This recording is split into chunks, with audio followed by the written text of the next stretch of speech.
一座清幽的林園裡，一塊塊沉甸甸的金磚正被人一片接着一片鋪滿整片草地。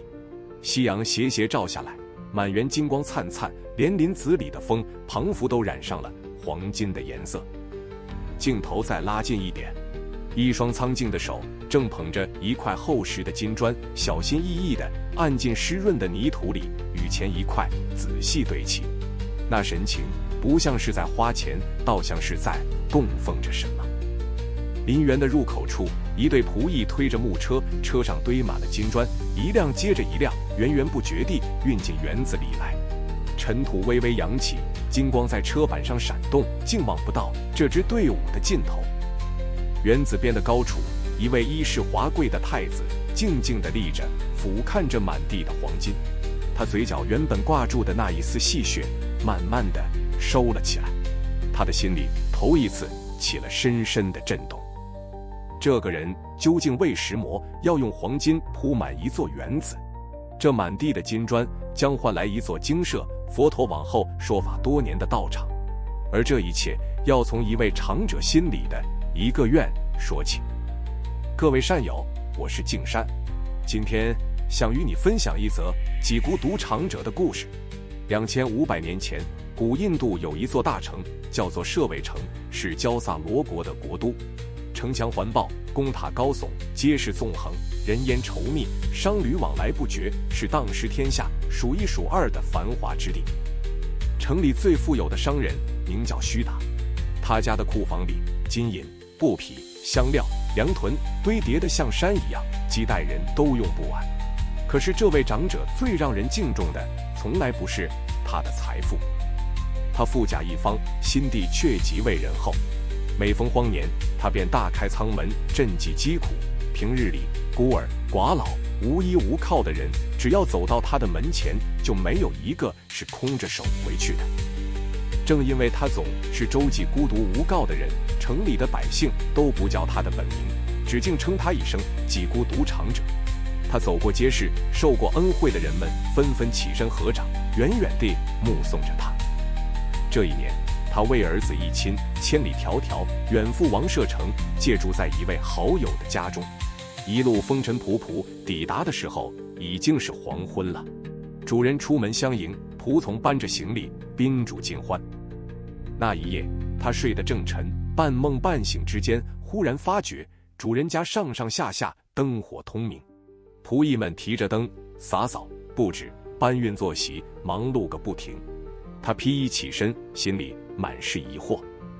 他忍不住相問：深更半夜的，府上這是要操辦什麼大事？主人合掌，恭敬地答道：我正準備設齋，明日要恭請佛陀與眾比丘前來應供，語氣裡滿是歡喜。佛陀，就這兩個字一入耳，須達長者只覺得通身一震，毛髮皆豎，心頭彷彿被什麼輕輕撞了一下。那一夜，他翻來覆去望着窗外的月光，再也睡不着了。天還沒有亮，他便再也躺不住了。循着心裡那一股說不清的牽引，他獨自一人走出城外，往佛陀安居的竹林走去。晨星未落，薄霧繚繞，四下裡靜得出奇。林間的夜霧還沒有散，他走着走着竟迷失了方向。黑暗裡，他心頭一陣發怯，幾乎想要回頭。就在這時，林子深處忽然透出一道清淨的光，照亮了他腳前的路。循着光走，竹林的盡頭豁然開朗。只見一片開闊的淨地上，佛陀正在晨光之中緩緩經行，通身金色的光暈，安詳莊嚴。須達長者立在遠處，整個人都看呆了。他不由自主地走上前去，五體投地，恭恭敬敬向佛陀頂禮。額頭觸到大地的那一刻，他只覺得這顆在商海裡浮沉了大半生的心，忽然安安穩穩地落了地。佛陀為他開示：人生有苦，苦有它的來處，苦可以止息，止息有它的道路。一席法語像甘露一樣，一滴一滴澆進他乾渴了半生的心田。他聽着听着，淚水盈眶。聞法之後，他當下歡喜信受，在佛前合掌長跪，皈依佛，皈依法，皈依僧。四周的比丘靜靜地見證着。晨光穿過竹葉，灑在他的肩頭，像是替他披上了一件新衣。他抬起眼望着佛陀，心裡升起了一個宏願：我的故鄉舍衛城還沒有人聽過這樣的法，我要在那裡為佛陀建一座清淨的道場，讓故鄉的人也能夠沐浴法語。於是他向佛陀長跪懇請，願世尊慈悲，他日駕臨舍衛城，受弟子供養安居。說這話的時候，他的聲音微微發顫，那不是緊張，而是一顆心誠懇到了極處。佛陀靜靜地看着他，微微颔首，默然應允。又喚來智慧第一的弟子舍利弗，囑咐他日後隨長者同往舍衛，督建精舍。一樁千古的法緣就這樣輕輕地定了下來。辭別了佛陀，須達長者懷着滿心的法喜，星夜兼程趕回舍衛城。一路上車馬不停，暮色與晨星輪轉，他卻不覺得累，因為他知道有一件大事等着他去辦。回到舍衛城，他顧不得旅途的勞頓，當天就帶着隨從出了城門，舉目四望，城郭、田野、林丘在眼前鋪展開來。他要為佛陀找一塊全城最合宜的建寺寶地。他先走遍了城東，那裡市集喧囂，攤販林立，人車雜沓，塵土飛揚。長者立在街口，環顧了一圈，輕輕搖頭。佛陀安住的地方必須要清靜，這裡實在太吵了。他又踏遍了城西，那裡荒僻偏遠，亂石枯樹，土路崎嶇難行，人煙稀少。他佇立在路上，回望遠遠的城郭，搖了搖頭，太遠了，僧眾托缽，信眾聞法，往來都不方便。就這樣一連好幾天，他遍訪城裡城外的林園田宅，始終找不到一處稱心如意的地方。黃昏的餘暉裡，他背着手立在田邊沉思，人有些疲憊了，心卻莫有灰。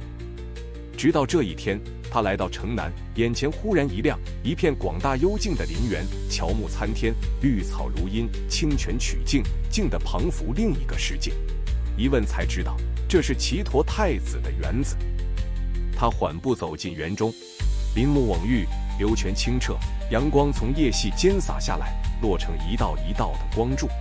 離城不遠不近，不喧不僻，僧眾安住，信眾往來，都恰恰好，正是絕佳之地。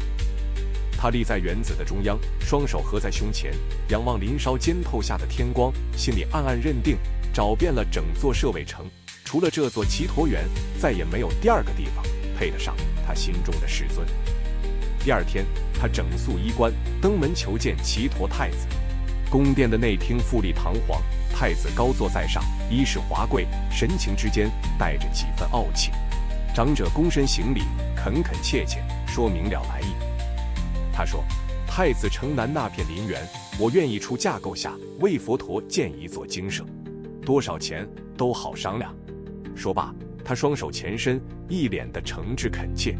廳堂裡一時安靜了下來，落針可聞。太子聽完，心裡並不情願，那是他最鍾愛的園子，平日連王公貴族想借一步都未必肯點頭，又怎麼捨得賣？他斜倚在座上，目光望向窗外，半天沒有說話。為了讓長者知難而退，太子半開玩笑地拋出了一個天價：這樣吧，除非你用黃金把整座園子的地鋪到沒有一處空隙，否則我絕不出售。語罷，唇角帶笑。滿座的賓客都暗暗地笑了。黃金鋪地，虧太子想得出來，這分明就是變著法子拒絕。眾人交頭接耳，等着看這位長者知難而退，唯獨長者本人神色不動。誰知長者緩緩挺直了身子，拱手向上，一字一句鄭重地答道：好，這個價我出了。聲音並不高，卻像一塊巨石落進深潭，整座廳堂霎時之間鴉雀無聲。太子又驚又愕，從座上微微起身：長者，我不過是一句戲言，你竟然當真？黃金鋪地，那要散盡多少家財？長者靜靜地望着他，目光裡沒有一絲一毫的遲疑。一個說戲言不能作數，一個說太子金口豈能反悔。兩人爭執不下，索性一同來到城中的公堂，請判官評理。堂上判官端坐，聽完了兩造的陳情，沉吟良久。判官抬手宣判，太子貴為儲君，金口一開便是承諾，戲言也不可以反悔。這筆買賣理當作數。長者拱手領受，面露欣慰。太子立在一旁，神色複雜，默然無語。得了准信，長者再不遲疑，當天回府傳令開庫。庫房的大門洞開，僕役們搬出一箱又一箱的金磚金锭，金光映亮了整間庫房。他立在門前，神情堅定，全部運走。於是，一輛又一輛滿載金磚的木車從長者的府邸魚貫駛出，浩浩蕩蕩開往齊陀園。車隊綿延，望不到尾，沿途的百姓紛紛駐足圍觀，瞪大了眼睛，不敢相信。到了園中，僕役們依着長者的号令，彎下腰，雙手捧着金磚，一塊一塊緊密地鋪向草地。鋪好的金磚連成一片，在陽光下像一面金色的湖。長者立在一旁督看，金磚一片接着一片從園口一路鋪展開去，一半的園子已經成了金色的地毯，另一半還是青青的草地。那一道金色的分界線一天一天向着林子深處推进。日復一日，金磚鋪了一層又一層，須達長者親自督工，蹲下身子，一條縫一條縫地查看。鬢髮上沾了塵土，他也渾然不覺。家裡人勸他歇一歇，他只是搖頭笑笑。家財一車一車的運空，旁人看着都替他心疼。偌大的家業就這樣鋪進泥土裡了，他卻立在金光中央，雙手合十，滿面法喜。能供養佛陀，這是他積世修來的福氣。眼看黃金將盡，園子也鋪得差不多了，只剩下幾株大樹的樹蔭底下懸留着一小片空地。長者望着那片空地，又望望陷了底的金香，靜靜盤算，再把莊園變賣了也要鋪滿。齊陀太子聞訊趕來，當他親眼看見這滿園的黃金，整個人怔在了當場。他見過數不清的財寶，卻從來沒有見過有人肯為了信這一個字捨到這個地步。他心頭轟然一震，忽然明白了，能讓一個人傾盡家財懸甘之如飴的，絕不會是尋常人物。那位他從未見過的佛陀，必定是一位真正值得追隨的大覺悟者。太子快步上前，攔住了還要繼續鋪金的長者。長者請留步，地是你的了，但這滿園的林木是金磚鋪不到的地方，請把樹留給我，讓我也供養佛陀一回。長者一聽，大喜過望，於是兩人就在金光燦燦的園子中央立下了約定：地由長者布施，樹由太子奉獻。一場刁難開始的買賣，竟成就了一段千古的善緣。不久，舍利弗尊者依約而來，未經设勘的測量。他立在園中，抬手指點：殿堂在這裡，僧寮在那裡，講堂經行的不倒，一一規劃。四方的工匠聞風雲集，持着繩尺釘樁定界。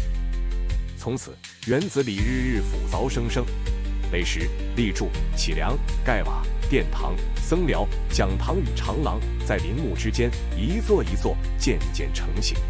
長者每天巡視其間，看着聖殿一寸寸長高。不久之後，一座莊嚴清淨的精舍巍然落成，殿宇生輝，長廊井然，林木環抱，流泉繞園。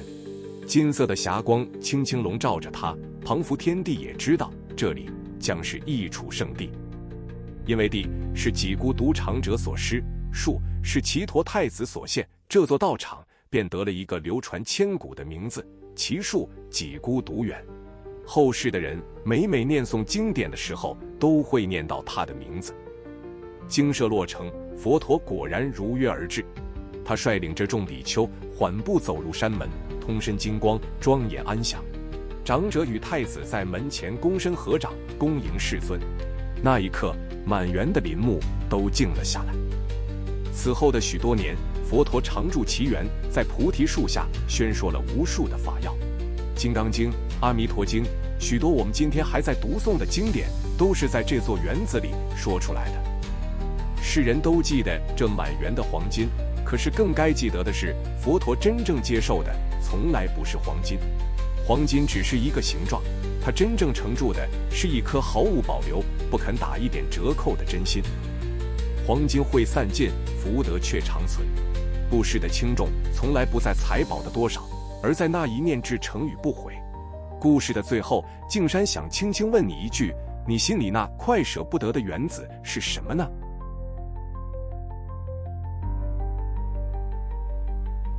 黃金會散盡，福德卻長存。